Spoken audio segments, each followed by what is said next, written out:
ದರ್ಶನ್ ತಮ್ಮ ಸಿನಿಮಾಗಳಿಗಿಂತ ತಮ್ಮ ಪರ್ಸನಲ್ ಲೈಫ್ಗಿಂತ ಅವರ ಕೇಸ್ಗಳಿಗೇನೆ ಇತ್ತೀಚೆಗೆ ಕುಖ್ಯಾತಿಯಾಗಿಬಿಟ್ಟಿದ್ದಾರೆ.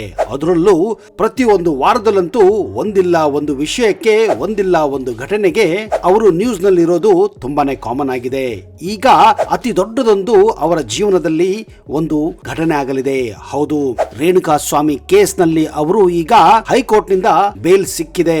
ಆದ್ರೆ ಸುಪ್ರೀಂ ಕೋರ್ಟ್ ನಲ್ಲಿ ಅವರ ಈ ಒಂದು ಬೇಲ್ಗೆ ರಾಜ್ಯ ಸರ್ಕಾರ ಚಾಲೆಂಜ್ ಮಾಡಿದೆ. ಹಾಗಾದ್ರೆ ಸುಪ್ರೀಂ ಕೋರ್ಟ್ ನಲ್ಲೂ ಕೂಡ ಅವರಿಗೆ ಬೇಲ್ ಸಿಗುತ್ತಾ ಅಥವಾ ಬೇಲ್ ಸಿಗೋದಿಲ್ಲ ಅನ್ನೋದು ನಿಜಕ್ಕೂ ಒಂದು ಪ್ರತಿಯೊಬ್ಬರಲ್ಲೂ ಕುತೂಹಲವನ್ನ ಕೆರಳಿಸಿರೋದು ನಾವು ಕಾಣ್ತಾ ಇದ್ದೀವಿ.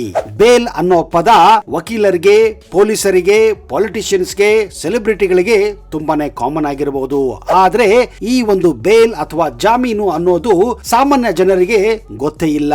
ಅಷ್ಟಕ್ಕೂ ಈ ಜಾಮೀನು ಅಂದರೇನು, ಜಾಮೀನು ಎಷ್ಟು ತರದಿದೆ, ಯಾರು ಈ ಜಾಮೀನನ್ನ ಕೊಡುತ್ತಾರೆ, ಯಾರಿಗೆ ಜಾಮೀನು ಸಿಗುತ್ತದೆ, ಯಾರಿಗೆ ಜಾಮೀನು ಸಿಗೋದಿಲ್ಲ, ಜಾಮೀನು ಅಥವಾ ಬೇಲ್ ಪಡೆಯೋಕೆ ಏನೆಲ್ಲ ಮಾಡಬೇಕು, ಬನ್ನಿ ಈ ಎಲ್ಲ ಮಾಹಿತಿಯನ್ನ ಇಂಚಿಂಚಾಗಿ ಇವತ್ತಿನ ಈ ವಿಡಿಯೋದಲ್ಲಿ ನಿಮಗೆ ಹೇಳ್ತಾ ಇದ್ದೀನಿ.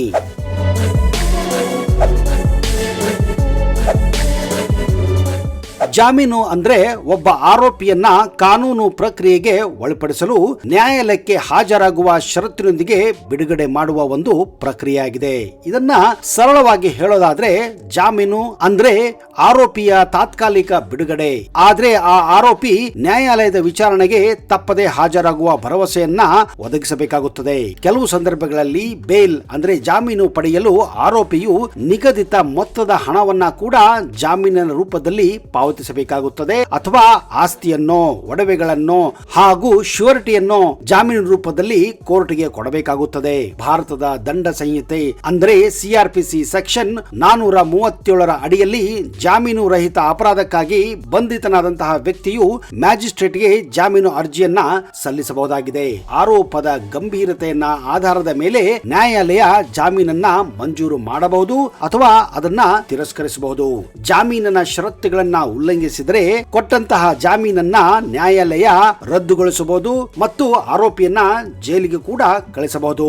ಬೇಲ್ ಅಂದ್ರೆ ಕ್ಷಮಾದಾನ ಅಥವಾ ಖುಲಾಸೆಯಲ್ಲ. ಪ್ರಕರಣ ಇತ್ಯರ್ಥವಾಗುವವರೆಗೂ ಬಂಧನದಿಂದ ತಾತ್ಕಾಲಿಕ ಬಿಡುಗಡೆ ಮಾಡುವುದಕ್ಕೆ ಬೇಲ್ ಅಥವಾ ಜಾಮೀನ್ ಅಂತ ಕರೀತಾರೆ. ಜಾಮೀನು ಯಾವಾಗ ತಿರಸ್ಕರಿಸಬಹುದು ಅಂತ ನಿಮ್ಮ ಪ್ರಶ್ನೆ ಆಗಬಹುದು. ಕೊಲೆ ಅಂದ್ರೆ ಐಪಿಸಿ ಸೆಕ್ಷನ್ 302, ಅತ್ಯಾಚಾರ ಐಪಿಸಿ ಸೆಕ್ಷನ್ 376, ಭಯೋತ್ಪಾದನೆ ಅಥವಾ ಮಾದಕ ವಸ್ತುಗಳ ಸಂಬಂಧಿತ ಅಪರಾಧಗಳು, ಇಂತಹ ಗಂಭೀರ ಅಪರಾಧಗಳನ್ನ ಒಳಗೊಂಡ ಪ್ರಕರಣಗಳಲ್ಲಿ ನ್ಯಾಯಾಲಯ ಅಪರಾಧಿಗೆ ಜಾಮೀನನ್ನ ನಿರಾಕರಿಸಬಹುದು. ಅಪರಾಧದ ತೀವ್ರತೆ, ಸಾಮಾಜಿಕ ಪರಿಣಾಮ ಮತ್ತು ಸಾರ್ವಜನಿಕ ಸುರಕ್ಷತೆಯ ಬಗ್ಗೆ ಕಳವಳ ಬಂದಾಗ ಜಾಮೀನನ್ನ ನಿರಾಕರಣೆ ಮಾಡಬಹುದು.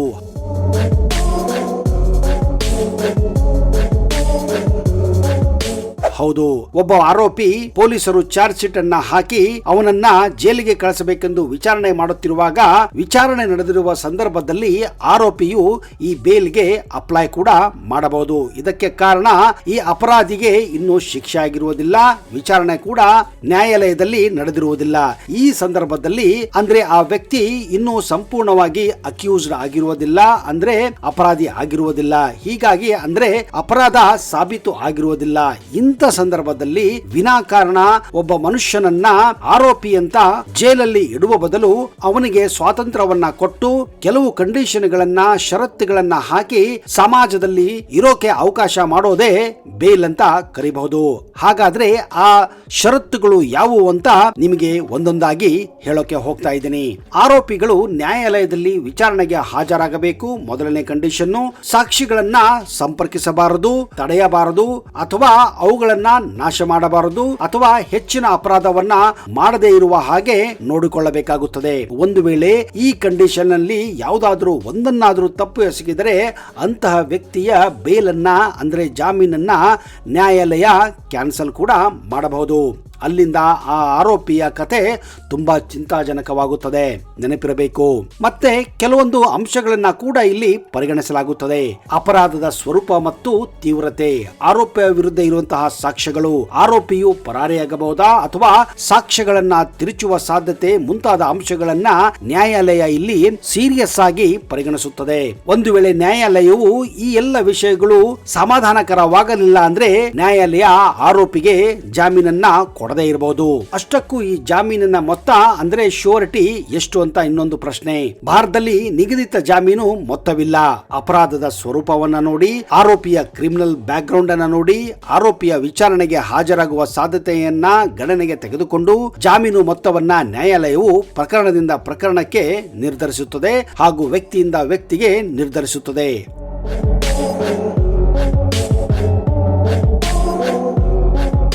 ಆರೋಪಿಯು ನ್ಯಾಯಾಲಯದ ಎಲ್ಲಾ ವಿಚಾರಣೆಗಳಿಗೆ ಹಾಜರಾಗುವುದು ಸೇರಿದಂತೆ ಎಲ್ಲಾ ಜಾಮೀನು ಷರತ್ತುಗಳನ್ನ ಪೂರೈಸದ ಹೊರತು ಜಾಮೀನು ಮೊತ್ತವನ್ನ ಸಾಮಾನ್ಯವಾಗಿ ನ್ಯಾಯಾಲಯ ಮರುಪಾವತಿ ಕೂಡ ಮಾಡೋದಿಲ್ಲ. ಇದು ಕೂಡ ನೆನಪಿನಲ್ಲಿ ಇಟ್ಟುಕೊಳ್ಳಬಹುದಂತಹ ಒಂದು ಅಂಶವಾಗಿದೆ. ಅಷ್ಟಕ್ಕೂ ಜಾಮೀನು ಮೊತ್ತದ ಮೇಲೆ ಪ್ರಭಾವ ಬೀರುವ ಅಂಶಗಳು ಯಾವುದು ಅಂತ ನೀವು ಕೂಡ ಯೋಚನೆ ಮಾಡಬಹುದು. ಮೊದಲನೇದಾಗಿ ಅಪರಾಧದ ಸ್ವರೂಪ ಮತ್ತು ಗುರುತ್ವ. ಹೆಚ್ಚು ಗಂಭೀರದ ಆರೋಪಗಳು ಸಾಮಾನ್ಯವಾಗಿ ಹೆಚ್ಚಿನ ಜಾಮೀನು ಮೊತ್ತಕ್ಕೆ ಕಾರಣವಾಗಬಹುದು. ಉದಾಹರಣೆಗೆ ಅತ್ಯಾಚಾರ, ಕೊಲೆ, ದರೋಡೆಯಂತಹ ಕೇಸುಗಳಲ್ಲಿ ಹೆಚ್ಚಿನ ಜಾಮೀನು ಮೊತ್ತವನ್ನ ನ್ಯಾಯಾಲಯ ಕೇಳಬಹುದು. ಆರೋಪಿಯ ಕ್ರಿಮಿನಲ್ ದಾಖಲೆ ಕೂಡ ಇಂಪಾರ್ಟೆಂಟ್. ಹೌದು, ಪೂರ್ವ ಶಿಕ್ಷೆಗಳಾದ ವ್ಯಕ್ತಿಯು ಹೆಚ್ಚಿನ ಜಾಮೀನು ಅವಶ್ಯಕತೆಯನ್ನ ಎದುರಿಸಬೇಕಾಗುತ್ತದೆ. ಒಂದು ವೇಳೆ ಅಫೆಂಡರ್ ಅಂದ್ರೆ ಆರೋಪಿಯು ಸದಾಕಾಲ ಇಂತಹ ಅಪರಾಧಗಳನ್ನೇ ಮಾಡುತ್ತಾ ಬಂದಿದ್ದರೆ ಅಂತಹ ವ್ಯಕ್ತಿಗೆ ಜಾಮೀನನ್ನ ಕೊಡುವಾಗ ಹೆಚ್ಚಿನ ಮೊತ್ತವನ್ನ ನ್ಯಾಯಾಲಯ ವಿಧಿಸಬಹುದಾಗಿದೆ. ಆರೋಪಿಯು ವಿಚಾರಣೆಗೆ ಹಾಜರಾಗುವ ಸಾಧ್ಯತೆ ಕೂಡ ಇದರಲ್ಲಿ ಮತ್ತೊಂದು ಅಂಶ. ಆರೋಪಿಗಳು ಪರಾರಿಯಾಗುವ ಅಥವಾ ತನಿಖೆಯನ್ನ ಹಸ್ತಕ್ಷೇಪ ಮಾಡುವ ಅಪಾಯವನ್ನ ನ್ಯಾಯಾಲಯ ನಿರ್ಣಯಿಸಬಹುದು. ಆರೋಪಿಯ ಆರ್ಥಿಕ ಸಾಮರ್ಥ್ಯತೆಯನ್ನು ಕೂಡ ನ್ಯಾಯಾಲಯವು ಆರೋಪಿಯ ಜಾಮೀನು ಮೊತ್ತವನ್ನ ಪಾವತಿಸುವ ಸಾಮರ್ಥ್ಯವನ್ನ ಕೂಡ ಪರಿಗಣಿಸುತ್ತದೆ. ಜಾಮೀನು ಬಾಂಡುಗಳನ್ನು ಯಾವಾಗಲೂ ಮರುಪಾವತಿಸಲು ಸಾಧ್ಯವಿಲ್ಲ.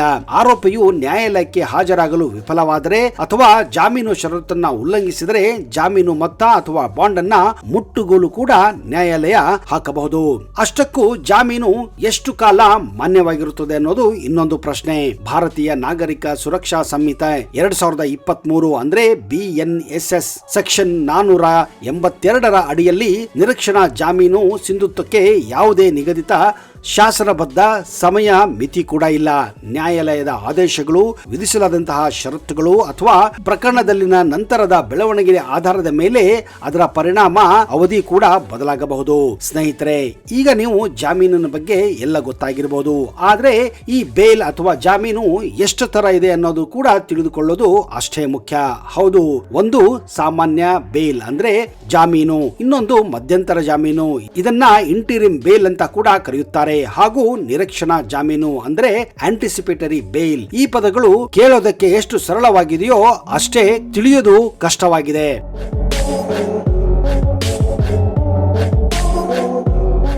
ಹಾಗಾದ್ರೆ ಮಧ್ಯಂತರ ಜಾಮೀನು ಏನು ಅಂತ ತಿಳಿದುಕೊಳ್ಳೋಣ. ಮಧ್ಯಂತರ ಜಾಮೀನು ಅಂದ್ರೆ ಇದೊಂದು ತಾತ್ಕಾಲಿಕ ಬೇಲ್ ಆಗಿದೆ. ಕೋರ್ಟ್ ಆರೋಪಿಯ ಪರವಾದ ವಾದವನ್ನ ಮತ್ತು ಸರಿಯಾದ ರಿಪೋರ್ಟ್ ಅನ್ನ ಪರಿಶೀಲಿಸಿ ತಾತ್ಕಾಲಿಕ ಜಾಮೀನನ್ನ ನೀಡಬಹುದು. ಚಿಕಿತ್ಸೆಗಾಗಿ ಆರೋಗ್ಯ ಸಮಸ್ಯೆ ಇದ್ದರೆ ಕೋರ್ಟ್ ಮಧ್ಯಂತರ ಜಾಮೀನನ್ನ ಮಂಜೂರು ಮಾಡಬಹುದು. ಆದ್ರೆ ಆರೋಪಿ ಸುಪ್ರೀಂ ಕೋರ್ಟ್ ಅಥವಾ ಹೈಕೋರ್ಟ್ ನಂತಹ ನ್ಯಾಯಾಲಯದ ಮುಂದೆ ಈ ಜಾಮೀನಿಗಾಗಿ ಅರ್ಜಿ ಸಲ್ಲಿಸಬೇಕಾಗುತ್ತದೆ. ಆಗ ಕೋರ್ಟ್ ನಿರ್ಧಾರ ತೆಗೆದುಕೊಳ್ಳಲು ಕೆಳ ನ್ಯಾಯಾಲಯದ ದಾಖಲೆ ಅಥವಾ ತನಿಖಾ ಸಂಸ್ಥೆಗಳ ಚಾರ್ಜ್ ಶೀಟ್, ಕೇಸ್ ಡೈರಿಯನ್ನ ಮಾಹಿತಿ ಪಡೆದುಕೊಳ್ಳುತ್ತದೆ. ಈ ದಾಖಲೆಗಳನ್ನ ಪಡೆಯುವ ಪ್ರಕ್ರಿಯೆ ಸಮಯ ತೆಗೆದುಕೊಳ್ಳುತ್ತದೆ. ಅಲ್ಲಿಯವರೆಗೆ ಆರೋಪಿ ಅಥವಾ ಅಪರಾಧಿ ಜೈಲಿನಲ್ಲಿಯೇ ಇರಬೇಕಾಗುತ್ತದೆ. ನಂತರ ಕೋರ್ಟ್ ಜಾಮೀನು ಅರ್ಜಿಯನ್ನ ನಿರ್ಧರಿಸುತ್ತದೆ. ಕೆಳ ನ್ಯಾಯಾಲಯ ಅಥವಾ ತನಿಖಾ ಸಂಸ್ಥೆಯಿಂದ ಉನ್ನತ ನ್ಯಾಯಾಲಯವು ಅಗತ್ಯ ದಾಖಲೆಗಳನ್ನ ಪಡೆಯುವವರೆಗೆ ಜೈಲಿನಿಂದ ತಪ್ಪಿಸಿಕೊಳ್ಳಲು ಆರೋಪಿ ಅಥವಾ ಅಪರಾಧಿ ಮಧ್ಯಂತರ ಜಾಮೀನಿಗೆ ಅರ್ಜಿ ಸಲ್ಲಿಸಬಹುದಾಗಿದೆ. ಅದುವೇ ಮಧ್ಯಂತರ ಜಾಮೀನು. ಇದು ಒಂದು ಅವಧಿಗೆ ತಾತ್ಕಾಲಿಕ ಜಾಮೀನು ಆಗಿದ್ದು ಜಾಮೀನು ಅರ್ಜಿಯ ಅಂತಿಮ ನಿರ್ಧಾರವನ್ನ ತೆಗೆದುಕೊಳ್ಳಲು ಉನ್ನತ ನ್ಯಾಯಾಲಯವು ಅಗತ್ಯವಾದ ದಾಖಲೆಯನ್ನ ಕೇಳುತ್ತದೆ. ನಂತರ ಶಾಶ್ವತ ಜಾಮೀನನ್ನ ನೀಡಬಹುದು, ಮಧ್ಯಂತರ ಜಾಮೀನು ನೀಡಬಹುದು ಅಥವಾ ಜಾಮೀನು ಅರ್ಜಿಯನ್ನ ತಿರಸ್ಕರಿಸಬಹುದು. ಇನ್ನು ಮುಂದಿನದು ನಿರೀಕ್ಷಣಾ ಜಾಮೀನು. ಅಷ್ಟಕ್ಕೂ ಈ ನಿರೀಕ್ಷಣಾ ಜಾಮೀನು ಅಂದರೇನು ಅಂದ್ರೆ ಆಂಟಿಸಿಪೇಟರಿ ಬೇಲ್ ಅಂದರೇನು? ನಿರೀಕ್ಷಣಾ ಜಾಮೀನು ಅಂದ್ರೆ ಒಬ್ಬ ವ್ಯಕ್ತಿಯು ಬಂಧನದ ಭಯದಿಂದ ರಕ್ಷಣೆ ಪಡೆಯಲು ಸಲ್ಲಿಸುವಂತಹ ಸಲ್ಲಿಸಿರುವಂತಹ ಒಂದು ಜಾಮೀನಿನ ಅರ್ಜಿಯಾಗಿದೆ. ಇದನ್ನ ಭಾರತ ದಂಡ ಸಂಹಿತೆ ಅಂದ್ರೆ criminal procedure code CRPC section 438 ಅಡಿಯಲ್ಲಿ ಇದನ್ನ ಸಲ್ಲಿಸಬಹುದಾಗಿದೆ.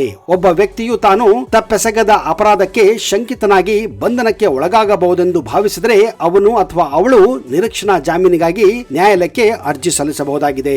ಈ ಜಾಮೀನು ಆರೋಪಿಯನ್ನು ಬಂಧನದಿಂದ ತಾತ್ಕಾಲಿಕವಾಗಿ ರಕ್ಷಿಸುತ್ತದೆ, ಆದರೆ ನ್ಯಾಯಾಲಯಕ್ಕೆ ಹಾಜರಾಗುವ ಷರತ್ತನ್ನ ಪಾಲಿಸಬೇಕಾಗುತ್ತದೆ. ನಿರೀಕ್ಷಣಾ ಜಾಮೀನನ್ನ ಸಾಮಾನ್ಯವಾಗಿ ಸೆಷನ್ಸ್ ಕೋರ್ಟ್ ಅಥವಾ ಹೈಕೋರ್ಟ್ ನಲ್ಲಿ ಸಲ್ಲಿಸಲಾಗುತ್ತದೆ. ಆರೋಪಿಯು ಪೊಲೀಸ್ ಕಸ್ಟಡಿಯ ಒಳಗಾಗದಂತೆ ಈ ಜಾಮೀನು ರಕ್ಷಣೆ ನೀಡುತ್ತದೆ, ಆದರೆ ಪ್ರಕರಣದ ತನಿಖೆಯಲ್ಲಿ ಸಹಕರಿಸುವುದು ಕಡ್ಡಾಯವಾಗಿದೆ.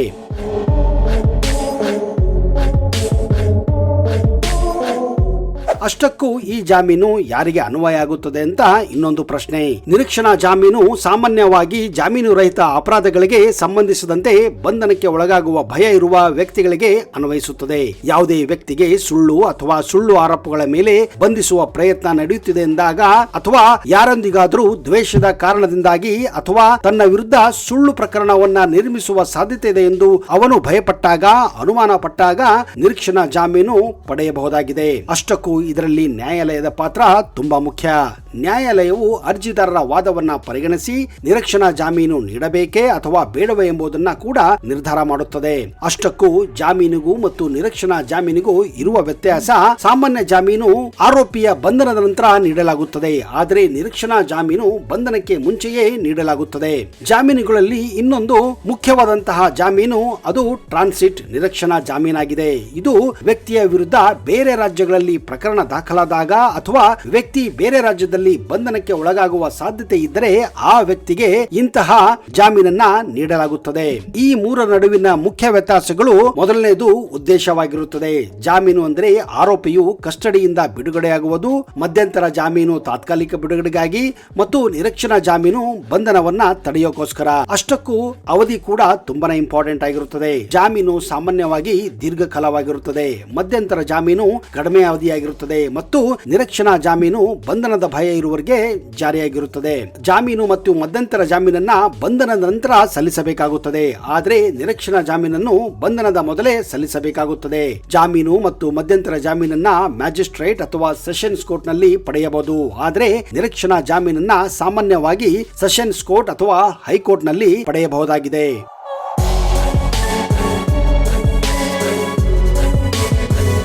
ಸ್ನೇಹಿತರೆ, ಈ ಬೇಲ್ ಅಂದ್ರೆ ಜಾಮೀನಿನ ಬಗ್ಗೆ ನಿಮಗೆ ಸಿಕ್ಕ ಮಾಹಿತಿ ಹೇಗನಿಸಿತು ಅನ್ನೋದನ್ನ ದಯವಿಟ್ಟು ಕಮೆಂಟ್ ಬಾಕ್ಸ್ ಅಲ್ಲಿ ಹಾಕಿ. ಒಂದು ವೇಳೆ ನಿಮಗೆ ಏನಾದ್ರೂ ಇನ್ನಷ್ಟು ಮಾಹಿತಿ ಬೇಕೆಂದ್ರೆ ಅದನ್ನು ಕೂಡ ಪ್ರಶ್ನೆಯ ಮೂಲಕ ಕಮೆಂಟ್ ಮಾಡಿ.